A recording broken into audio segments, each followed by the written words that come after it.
Hey, here we are at Hackathon. It's like 3 a.m. on Saturday. People have been hacking since what, 6 p.m. yesterday? And so we got people all over the floors and sleeping bags, 0 hour here at the UCI Hackathon up there with Estabon. I think he's one of the main organizers. So, how did you get involved in the hackathon? Where did the hackathon come from? What's its origins? Well, basically, we got started because as a group we went to HackTech, and that was another hackathon that was planned out by Caltech earlier in the year, like in January. And we were just so hyped off like the environment and like what it had to like provide that we were just like, we got to have one for UC Irvine. We just really want to kind of get the ball rolling with the tech hub and like the ecosystem for like startups here in Orange County. And you know, hackathons really are just about pushing like startups and, you know, like tech forward and innovating. Basically, like it takes away all the pressure of like school and work and like having to do projects that people tell you to do, and it really gives you like the freedom to build whatever you want to build, and it encourages failure. And so that's kind of where hackathons really are from, is that you get a chance to like fail and iterate and, you know, just keep building until you do your thing. And I mean, people have been doing it since the day before forever, you know, like small hackathons between friends, a couple beers, you know, some pizza. And, you know, people just ended up realizing that it's just bigger and better if you have it, you know, through colleges, if it's student run. You know, companies are willing to fund it because it's basically a new career fair. It's like the best place to find talent. Yeah, we had a Silence Coder Challenge earlier today, and they pretty much gave us like some data and some algorithms to like play around with and figure out if we can sort out the data. And it was a competition, and it's a way for them to get the best and the brightest. Exactly. And for the best and brightest to be recognized. I like what you said about encouraging failure. Is that what you said? Yeah, like the thing about failure is that like when you're at school, like you tend to want to fail a lot more. Or I mean, my bad. No, you act at school you're scared of failing, because failing has like this negative connotation and it actually has consequences, right? You got to repeat a course or financial consequences. Financial consequences, right? Like failure is such a stigma in college, and at work you're also encouraged not to fail. Well, most conservative companies, even some tech companies, they encourage you not to fail, to succeed all the time, and it's because you have deadlines, you have to push products, and you know, by not learning how to fail, you'll never really learn how to learn. If that makes any sense, right? Like, yeah. The only way you'll learn is by failing. You won't know how the internals of anything that has to do with technology work unless you fail and you dig deeper and you find out why that happened and you iterate, right? Like, yeah, that's all it's about. I feel like with computer science or any of the technical majors, what you're lacking is always being rubbed in your face. Like, you know, if you don't know how to implement a certain API or coding a certain algorithm, you fail, and you get that feedback instantly. Exactly. Whereas maybe some of the other majors, you know, not to disregard any other majors, but other areas like literature or drawing a blank, literature, history, or any of the majors that emphasize like writing, liberal arts, things are a little bit more subjective and... Yeah, they're very open-ended. Like, yeah. You can't really tell what is... It's hard to tell what's failure. Like, there's no... It's a lot of gray. There's no black or white. Yeah. Whereas, like, with programming, if it works, it works. If it doesn't, well, you know, go back and check why it doesn't, fix that, and try to make it work. A lot of times I feel like programming is an easier path to bring productivity into the world, because you always have the constant feedback if you're being productive or not, if the code works or not. Exactly. And I think working at a hackathon, it pushes you to really focus. I mean, the whole point of a hackathon is like, for the most part, if it's a well-funded hackathon, they'll pay for transportation, so you don't have to worry about driving and driving back if you're tired.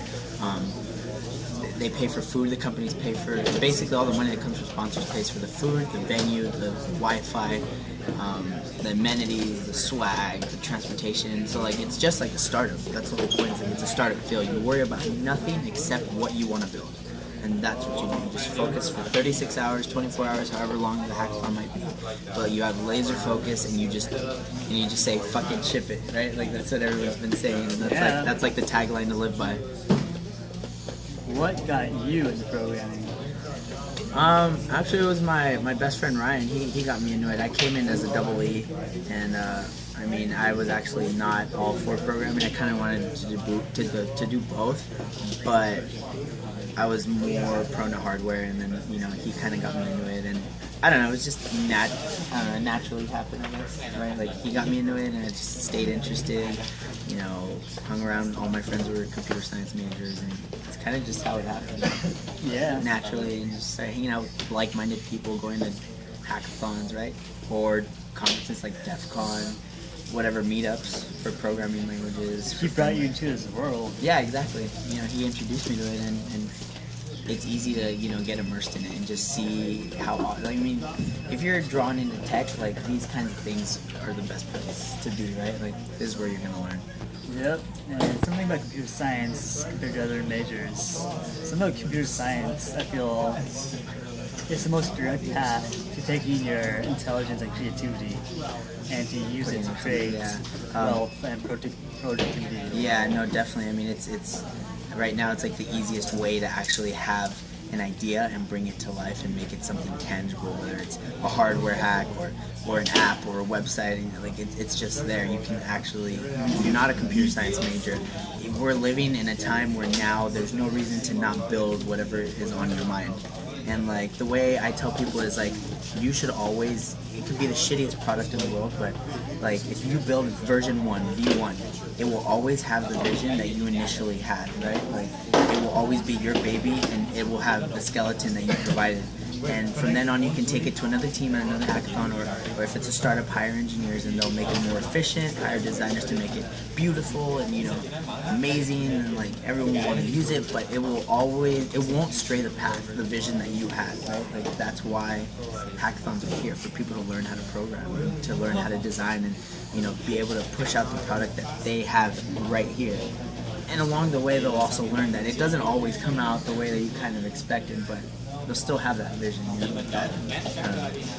I like how you can use programming is like an amazing way for people to come together and work on something together.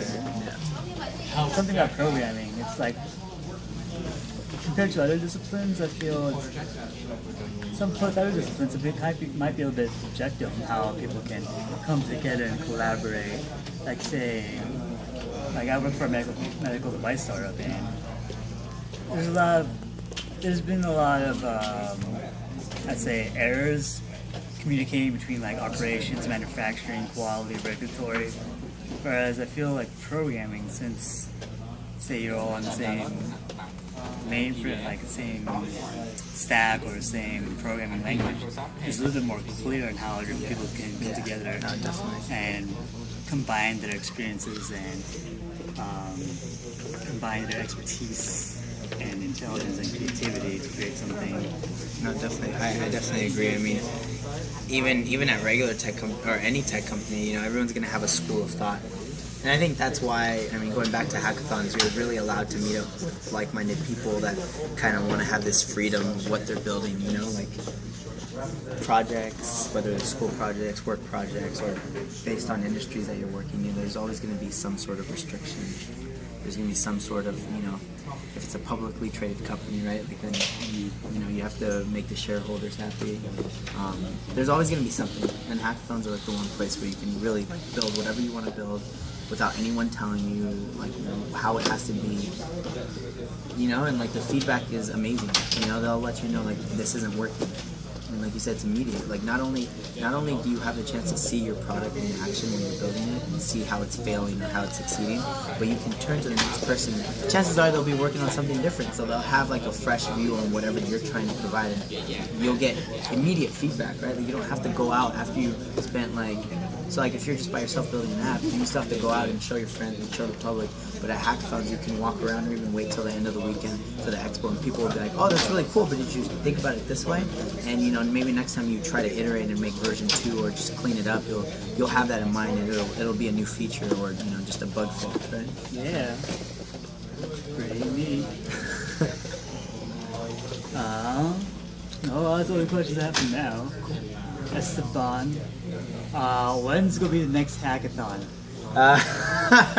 That's my only. Like if I had been rated, I'd be like everything 12 out of 10, awesome, fun stuff. The only thing I would suggest is don't have this only once a year because I want to. Yeah, no, definitely. I come mean, back. so the thing is, we definitely want to shoot for like, typically like the big hackathons like Pen Apps and Hack MIT and like Hack Tech and all those. Shout out to all those hackathons because they're amazing. All those guys are great. The hackathon community is so close and it's so easy to become a part of it. But yeah, typically you usually hold 2 every year, so once every 6 months. But a lot of hackathons are starting to think about whether they should have that or not.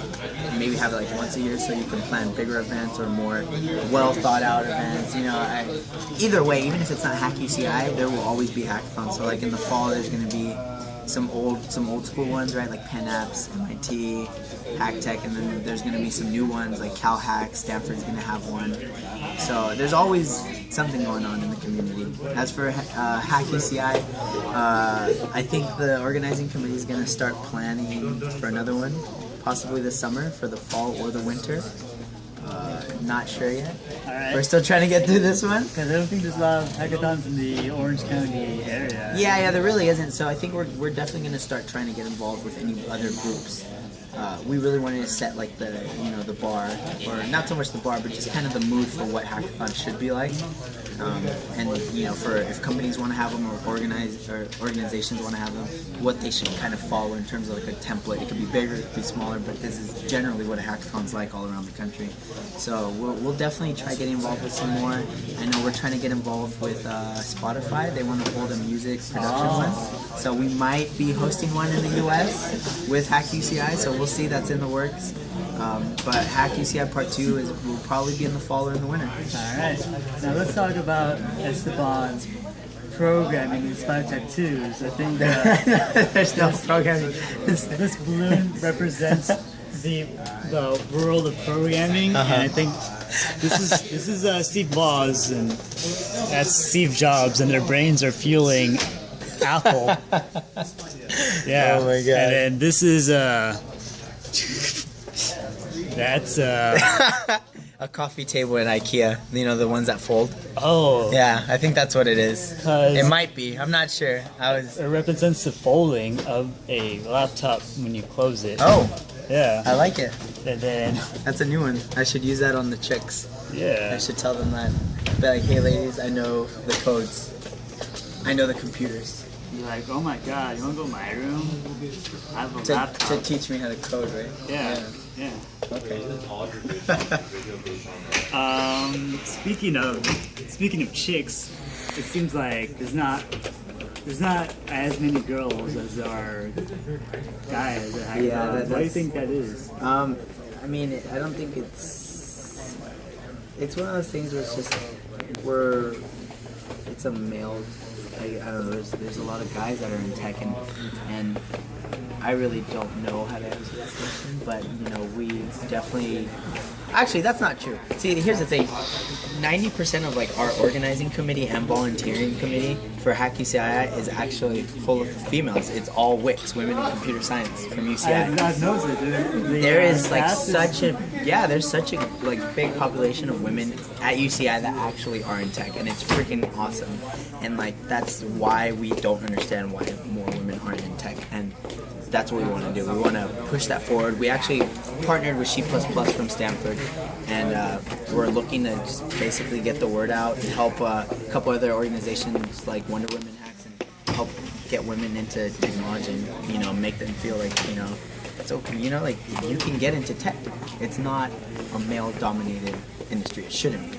Do you right? think it's yeah? Do you think it's gonna be like video games where like I don't know, 10 years ago it was like mostly guys, and now it's more like 45%. Like, do you think it will happen? Yeah, oh, definitely. I mean, at this point, the gender shouldn't matter. It's the ideas, and it goes for both guys and girls. I think beginners are just scared to attend classes that are computer science based, and hackathons are the perfect place to really get exposed, whether you're a guy or a girl, right? Because if you're scared, you're going to be scared no matter what your gender is. And it goes for any beginner, and especially women, though, right? Because we want more women in tech. It's let them know that like there are girls out here, there are dudes out here, there are beginners out here. Starting with the smallest app where like you shake it and it's a crystal ball, or Prince Hello World, whatever. And in a couple hackathons you can work your way up to building websites, apps, and maybe 3-4 hackathons down the road you're starting to use Oculus Rift, right? Yeah. I've seen it.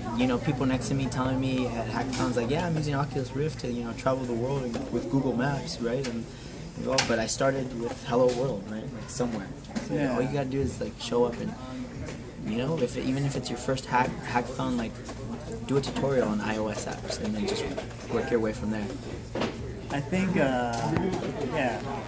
like the gender imbalance in programming is like can be kind of analogous to say the gender imbalances in yoga. Like if you took a yoga class like 10 years ago, it was like all women and maybe like 1 or 2 guys, and now if you take a yoga class today, it's like 20-30% guys. Exactly. It's just that sometimes some awesome things are sometimes a little bit more gender skewed. But and that's all based on society. I think at the end of the day, things will only matter, and so kind of like things only matter in your life if you make them matter. Things are only an issue in society if people keep making it an issue, right? We need to break down those barriers, whether it's more women in tech or more people that aren't computer science savvy to get into tech. Like, you just have to break down those barriers and say, hey, it's okay, like it's easy to get into this kind of field.